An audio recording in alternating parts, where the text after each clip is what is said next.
Hello everyone, this is Remlays. And this is Naerina from 40k Theories. And welcome to this new episode of 40k Lore for Newcomers.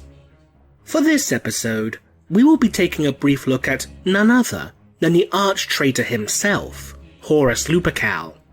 As always, this is a brief overview for certain events, and as such, they will have in-depth videos dedicated to them within the future. So without further ado, let's begin. When the traitor's hand strikes, it strikes with the strength of a legion. Horus was one of the Primarchs, the genetically engineered sons of the Emperor of Mankind, and was considered to be one of, if not the greatest of them all. He, alongside all of his brothers, would have the incubation capsules containing their embryonic forms scattered throughout space, after being drawn into a warp tear that opened within the Emperor's gene labs. After his rediscovery by the Emperor, Horus became a wise and charismatic politician, an astute general, and a mighty warrior, leading his Space Marine Legion, the Lunar Wolves, to many great victories during the Great Crusade. In battle, he would wear a mighty set of Terminator armor and wield a great power mace known as Worldbreaker, as well as a vicious lightning claw with an integrated combi bolter known as the Talon. Horus would become the War Master of the Imperium, and lead the armies of humanity in his father's name.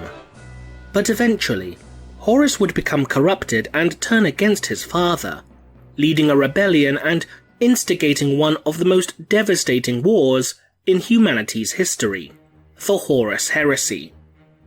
With this act, Horus would turn from being the most beloved son of the Emperor, and instead would become the most reviled and despised traitor in Imperial history. The past is always with us. Horus's incubation pod would land upon the hive world of Chthoniya, which itself was a world extremely close, galactically speaking, to the Sol system. Little of Horus's time upon the world is known, as there are many differing accounts. In addition, unlike many of the other Primarchs, the records pertaining to Horus's early life are severely lacking. Some claim that he learned the art of combat and murder from time spent within the ranks of one of the many Chthonian hive gangs, while others claim he made his way to Terra to pay fealty to the Emperor. Many more claims exist, but regardless of their veracity, Horus would be the first Primarch officially rediscovered by the Emperor of Mankind, thanks in part to Chthoniya's close proximity to Terra. After being reunited with his father, Horus would fight alongside the Emperor for several decades. The Emperor would save the young Primarch's life during the siege of Raylis, after they were ambushed and an unarmored Horus took a plasma blast to the chest. The Emperor would stand defiant against their enemies, refusing to give ground or abandon his son until reinforcements and victory arrived soon after. Horus would repay this debt during a battle against the savage and warlike Xenus race, known as the Orcs, upon the planetoid known as Goro, where Horus would slice the arms of an Orc warlord who attempted to strangle the Emperor to death. Eventually, another of Horus's brothers would be discovered upon the death world of Fenris, Leman Russ of the Space Wolves. Horus initially thought very little of his new brother, thinking him nothing more than a primitive barbarian.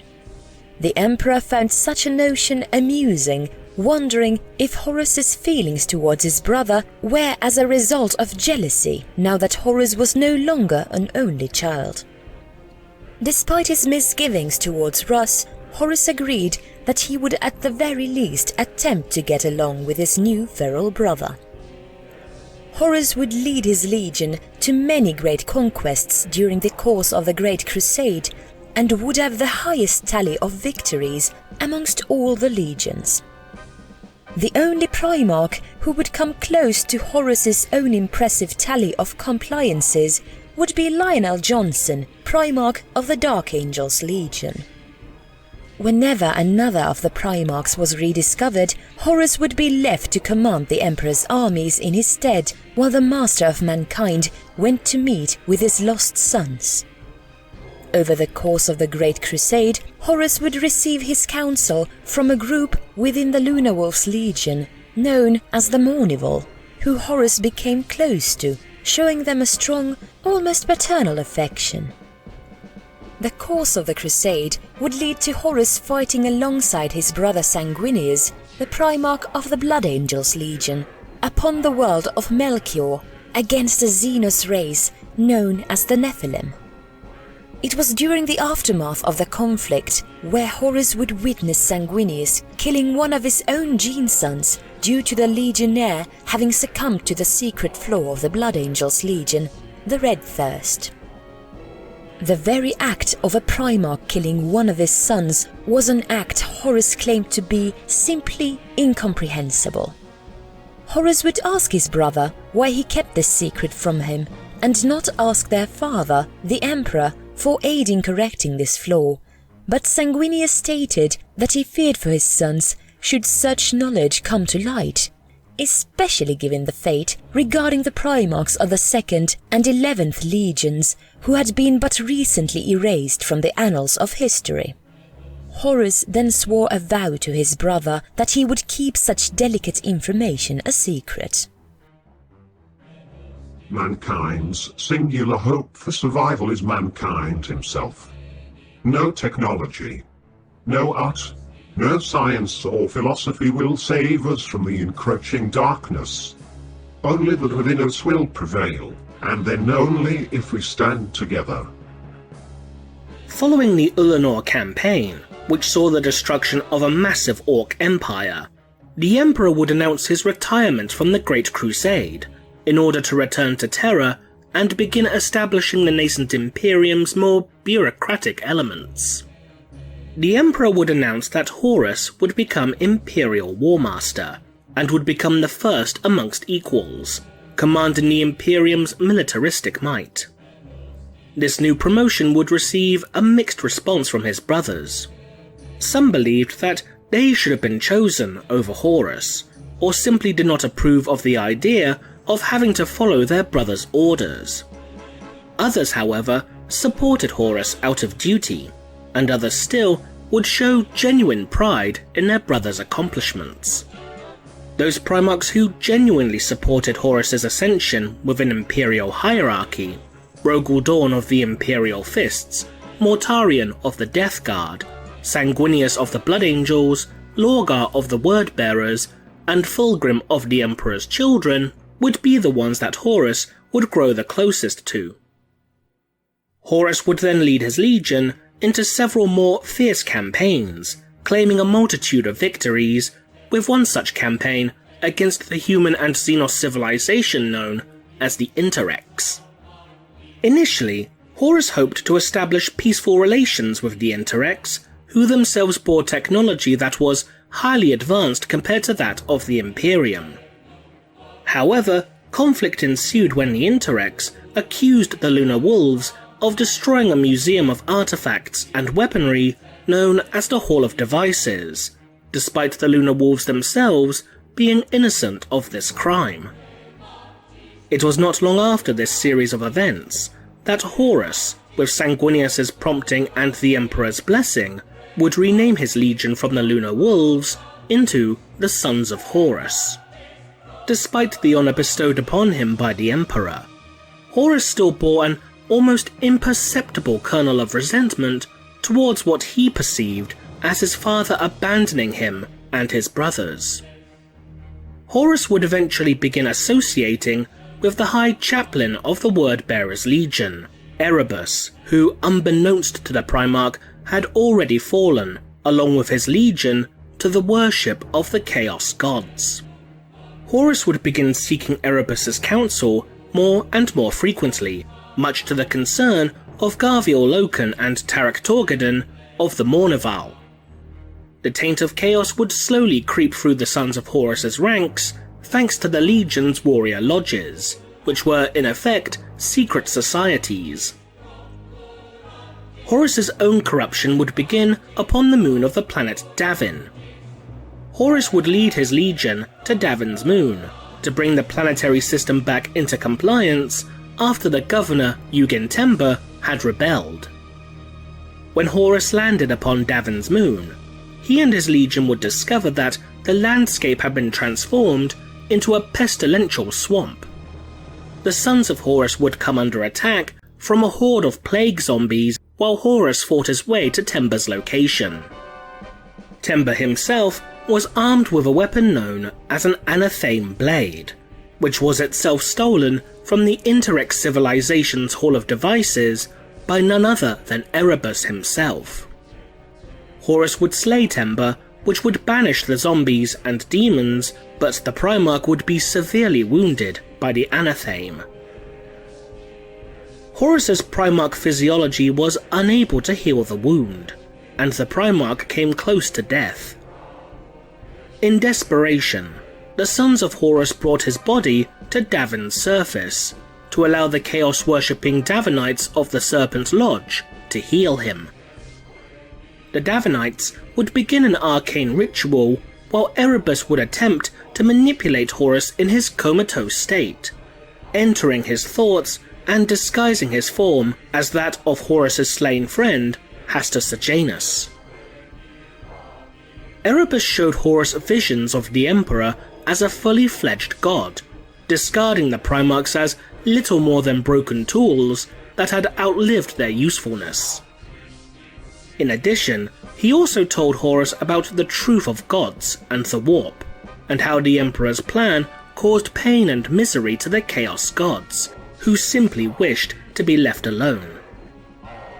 The Emperor, who preached the imperial truth of science and reason, and banned any and all research into the warp following the Council of Nicaea, seemed little more than a hypocrite. Horus's own existing bitterness grew in magnitude, and would eventually blossom into anger and hostility towards his father. The Chaos Gods claimed that only Horus could save humanity from extinction at the hands of the Emperor's own selfish plans. But Horus and Erebus would then be joined by an unexpected visitor, the Primarch of the Thousand Suns Legion and most powerful Psyker of all the Primarchs, Magnus the Red. Magnus would reveal Erebus's deception to Horus, and while he could not stop the ritual, he would desperately plead with his brother to not turn against their father. Magnus's pleas went unheeded. Horus would align with the ruinous powers and set about planning his rebellion against his father, before being fully healed and restored to the waking world once more. Realizing that Magnus and his legion were too dangerous to ignore, Horus awaited for the right opportunity to strike. He found his chance when Magnus used sorcery to attempt to warn the Emperor of Horus's betrayal, and would intercept and alter orders meant for Leman Russ and his Space Wolves Legion. Instead of ordering Russ to arrest Magnus to stand trial, Horus ordered that Russ destroy them instead, which would eventually lead to the burning of Prospero. Horus would convince Fulgrim, Angron, and Mortarion to join him in this plot to overthrow their father, while Lorgar himself allied with the War Master without hesitation and initially in secret, having already been long corrupted by chaotic taint. Thus would begin the events of the Horus Heresy. Let the galaxy burn! One of the first actions Horus would undertake would be the purging of those elements within his legion who he believed would not follow his new path. To this end, Horus and those legions who had sworn allegiance to him took their opportunity to rid themselves of loyalists within the Eastvan system, as Eastvan III had been declared as no longer being compliant. While they made route to Eastvan, Horus would also dispatch agents to several other legions in hopes that they would join him in his cause. Agents would also be dispatched to Mars, the capital world of the Mechanicum Empire, and Horus promised Fabricator General Kelbor Hel, the leader of the Martian Mechanicum, not only the complete and total autonomy of the organization following the conflict, but also access to several pieces of rare and highly valuable standard template construct, or STC technology. Squads and companies of loyalists would be deployed upon Eastvan III before Horus would order that the world be subjected to exterminatus via the use of virus bombs.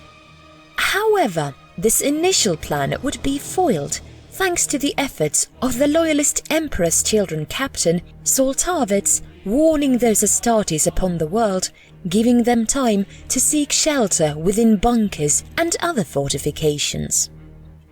This would turn Eastvan from a quick purge to a full-scale war that lasted several months, but eventually Horus would manage to recall his forces back into orbit before subjecting the world to another bombardment, wiping out almost all life in the process, save for 1 or 2 individuals. The mass loss of life was so extreme that the psychic scream of the dying souls reverberated louder than even the beacon of the Astronomicon. Horus would then deploy his forces to Eastvan V to undertake the next phase of his plan. After learning of this act and the revelations brought forward by the loyalist Death Guard captain Nathaniel Garrow, who fled the events of Eastvan III to Terra, 7 Space Marine legions were dispatched to apprehend Horus for his actions. The Iron Hands, Salamanders, Raven Guard, Night Lords, Iron Warriors, Alpha Legion, and Wordbearers.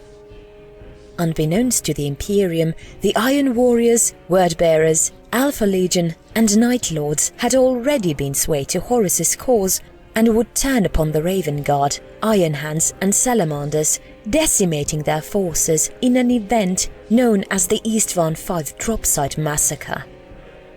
Ferrus Manus, the Primarch of the Iron Hands, would be slain, and Vulcan of the Salamanders would be captured and tortured by Conrad Kurtz of the Night Lords, but Corvus Corax of the Raven Guard would manage to escape. The skull of Ferrus Manus would be gifted to Horus as a trophy, though in private Horus would confess to his brother's remains his sorrow that he commands little more than broken monsters as opposed to the truly great men. Following the events of Eastvan, despite initially believing that the shattered legions of the Iron Hands, Raven Guard and Salamanders would no longer be a threat to him, Horus would discover that the Iron Hands captain, Shadrach Medicine, had amassed a sizable force upon the world of Dwell. Horus would order an immediate assault upon the world to destroy the shattered legions once and for all, but would become victim of an attempted assassination by Medicine through the use of Fire Raptor gunships, though Horus would survive. Instead, the attempt on his life had unlocked a long-repressed memory within Horus, and so he travelled to the world of Moloch. Horus learned of the Chaos Gate upon the world, the same one that granted his father, the Emperor, a significant boost to his own impressive abilities. Horus would make his way to the gate and enter, only to re-emerge but a few seconds later. Despite only seconds passing in the material universe, Horus had visibly aged. To Horus, thousands of years had passed, where he toiled away performing trials and favors to the Chaos Gods, so that they would grant him godlike power through sheer force of will, rather than through deceptive means. After leaving Moloch, his flagship, the Vengeful Spirit, would be infiltrated by a group of Astartes known as the Knights Errant, loyalists who hailed from every Space Marine legion, including the Traitor Legions. This boarding party would include 2 former members of Horus's legion, Iacton Cruz and Gaviel Loken, a former member of the Mournival who by sheer luck had managed to survive the events of Istvan III. The knights errant were captured and brought before Horus within Lupercal's court. Horus then attempted to sway Loken back to his side, but Loken defied him. A battle broke out, and Horus killed Iacton Cruz, impaling him with his talon. He then prepared to kill the rest of the knights errant, but they managed to escape thanks to the Loyalists' human pilot, Banu Rasua, who used his ship's weaponry to shoot out the windows of the deck, sucking the knights errant into the void of space. It mattered little to Horus that these few Astartes escaped, as now he was armed with the power of a god and set out towards Terra itself. Horus would begin by making his way to the strategically important Trisolian system, which he would use as a staging ground to repair and resupply before making his final push. What Horus didn't expect, however, was that the Space Wolves Legion, led by their Primarch Leman Russ, would launch a surprise assault in an attempt to kill Horus before he could reach Terra. Russ and several of his men would board the vengeful spirit, and using a series of markings left by the knights errant, they fought their way to Horus's position. The two Primarchs would engage in a short but bloody battle. Horus would tear at Russ with his talon, but Russ, wielding the spear of the Emperor, would impale Horus in the gut, inflicting a devastating wound that bled light.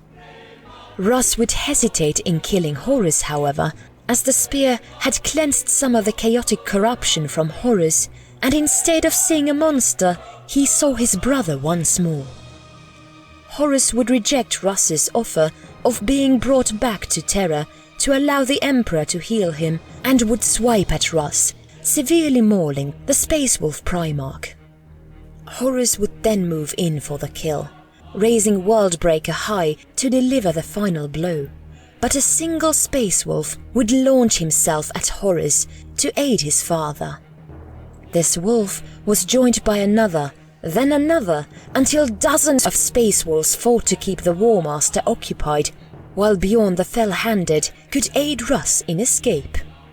Following this, Horus would order his legion's first captain, Izekal Abaddon, to pursue the wolves to the world of Yarant while he recovered from his injuries. Secretly, though, Horus would begin to ponder the future, about how Russ could have very well slain him had he not hesitated, and if this conflict was worth all the bloodshed. Nonetheless, he ordered that his forces make haste to Beta Garman, the gateway into the Sol system. Horus was weak. Horus was a fool. He had the whole galaxy within his grasp, and he let it slip away. Horus's forces would finally enter the Sol system, utilizing the world of Mars, the capital of the Mechanicum Empire, as their staging ground. The Mechanicum world fell under the control of those loyal to Horus's cause, thanks to the promises that the War Master made to fabricate a general, Kelbor Hal. From Mars, Horus would destroy the naval bases upon Luna, Terra's moon, before launching his assault upon Terra itself. Horus would command the battle from the bridge of his flagship, and after a long and bloody conflict, it appeared that victory was in Horus's grasp. But towards the end of the battle, Horus would lower the shields upon the vengeful spirit. Some claim that Horus did this out of sheer arrogance, wishing to use a psychic probe to witness his father's death, while others state that Horus wished to swiftly end the conflict due to the approach of loyalist reinforcements entering the Sol system. Whatever the truth of the matter, the Emperor of Mankind, alongside Sanguinius of the Blood Angels, Rogel Dawn of the Imperial Fists, and several Space Marine Terminators, Custodians, and even members of the Imperial Army would be teleported aboard Horus's ship. The Emperor's forces would be scattered throughout the vengeful spirit, and would seek to fight their way to the bridge.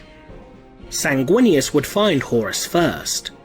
The Blood Angel's Primarch, in his anguish and disbelief at what his once close friend had become, demanded to know why Horus had betrayed their father and everything that the Imperium stood for. Horus would then attempt to sway Sanguinius to his side, but the Blood Angel's Primarch would not be tempted and attacked his brother. Despite his own powerful combination of skill and rage, Sanguinius was no match for what Horus had become, and Horus would slay his brother, butchering him with the Talon. The Emperor himself would arrive on the bridge soon after, and became distraught with grief and sorrow. Horus would mock the Emperor, declaring himself as the true ruler of humanity, and how even the Chaos Gods would bow before him. The Emperor would call Horus a fool who had become corrupted by the very powers he sought to control, and the two would then face one another, doting father and beloved son now bitter enemies. Despite being the most powerful psyker of the entire human species, the Emperor found that Horus was now his equal, thanks to his empowerment by the Chaos Gods. Despite everything Horus had done, the Emperor held back. While Horus was a traitor and corrupted by chaos, he was still his son. Horus took advantage and would crush his father's windpipe, rip his arm from its socket, and tear out one of his eyes before snapping the Emperor's spine over his knee. Before Horus could kill his father, a lone figure entered the bridge and selflessly threw himself at Horus to protect the master of mankind. Horus obliterated this figure with a thought, laughing madly at this casual display of power. The Emperor, now realizing just how far his son had fallen, would use all of his remaining power to deliver a bolt of pure psychic power straight through Horus's heart, driving the corruption from his body.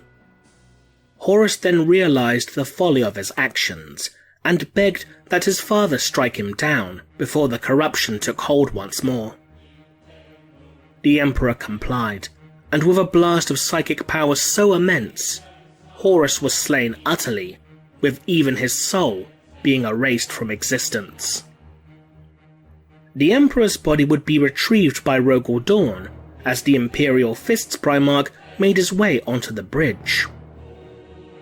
Abaddon would make his way onto the bridge after that, and after tearing the Talon from his Primarch's armor, he would order that the Sons of Horus make a hasty retreat.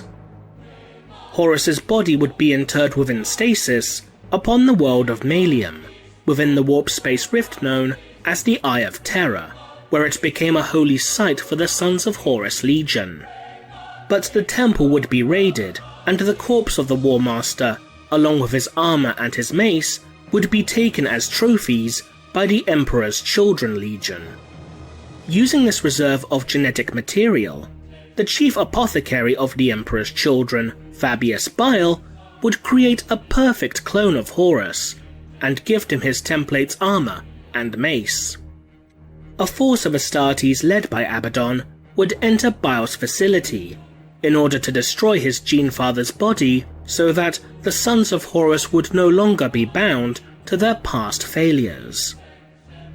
Abaddon's forces would discover that Fabius Bile had made multiple mutated and deformed clones of many of the Primarchs. As Bile revealed himself, Abaddon prepared to slay the apothecary, but the perfect clone of Horus would emerge to defend its creator. The clone of Horus would slay several of Abaddon's allies with Worldbreaker, who fought back desperately against this reborn Primarch. The clone would eventually come face to face with Abaddon himself. This clone would seem to remember the first captain, and greeted Abaddon as a father would a son. But Abaddon, now wielding the Talon of Horus, drove its bladed fingers through the clone's chest, killing him. The remainder of the cloned Primarchs would be destroyed shortly thereafter, with seemingly only one managing to survive the carnage. And that concludes this edition of 40k Lore for Newcomers. If you liked this video, consider supporting us on Patreon for more content. To those who are new to 40k, we hope you learned something. So, leave a comment below, and thanks for watching.